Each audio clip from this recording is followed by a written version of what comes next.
Have you ever wondered why some of the most caring people you know suddenly seem distant, like they've built invisible walls around themselves?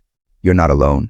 Today we're diving deep into a fascinating transformation that's happening more and more when the empathetic INFJ personality type evolves into what's known as the Sigma mindset.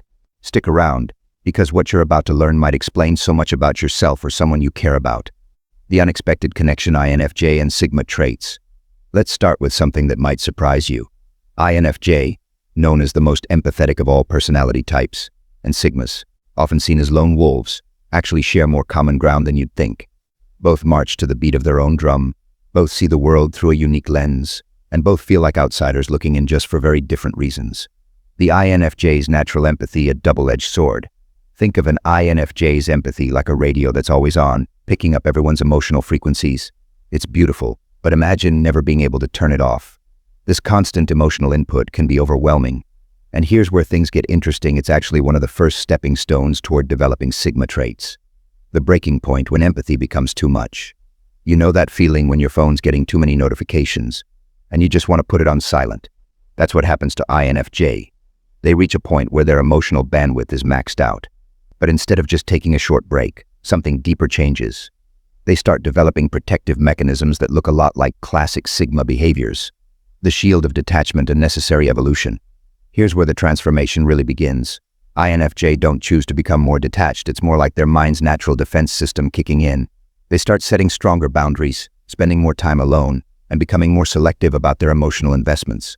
Sound familiar? These are textbook Sigma traits. Understanding the Sigma mindset. Let's clear something up. Being a Sigma isn't about being cold or unfriendly. It's about independence, self-reliance, and choosing your battles wisely. For INFJ, adopting these traits often feels like finally finding a sustainable way to exist in a world that can be emotionally overwhelming. The paradox of caring less to care more. Here's something fascinating. When INFJ develop Sigma traits, they actually become better at helping others. It seems backward, right? But by creating emotional distance, they can use their empathy more effectively, like a doctor who needs to stay calm during surgery to help their patient. The social shift from people pleaser to boundary setter. Remember that friend who used to say yes to everything but now seems more selective? That's this transformation in action. INFJ typically start out trying to help everyone, but as they develop Sigma traits, they learn to be more strategic about where they invest their emotional energy. The power of selective engagement. Think of it like having a premium phone plan with limited data. INFJ with Sigma traits learn to use their emotional bandwidth more wisely. They're still deeply caring, but they're much more intentional about when and how they connect with others. Finding balance, the best of both worlds. Here's the good news. INFJ don't have to choose between being empathetic or being detached. The sweet spot is learning to be both, knowing when to lean into their natural empathy and when to pull back and protect themselves. The growth edge, embracing the transformation. This isn't about losing what makes INFJ special. It's about evolution.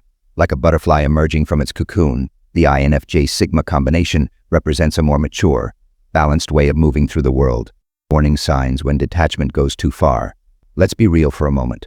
While developing Sigma traits can be healthy for INFJ, there's a line. If you find yourself completely shutting down emotionally or pushing away everyone who cares about you, that's not Sigma, that's isolation.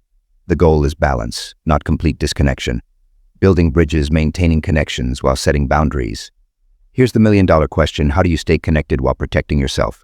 It's about quality over quantity. Instead of trying to be there for everyone, focus on nurturing deeper connections with a select few who understand and respect your needs. The art of strategic empathy. Think of it like being a skilled archer instead of spraying arrows everywhere. INFJ with Sigma traits learn to use their empathy with precision, making their interactions more meaningful and sustainable. Embracing your path, a personal journey. Remember, this transformation isn't about becoming someone else, it's about evolving into a more sustainable version of yourself. Whether you're an INFJ feeling the pull towards Sigma traits, or you're trying to understand someone who's going through this change, know that it's a natural and often necessary evolution. Conclusion: the bridge between heart and mind. The journey from empath to Sigma isn't about losing your ability to care, it's about learning to care sustainably. For INFJ, developing Sigma traits isn't a betrayal of their nature, it's an adaptation that allows them to continue being who they are while protecting their emotional well-being.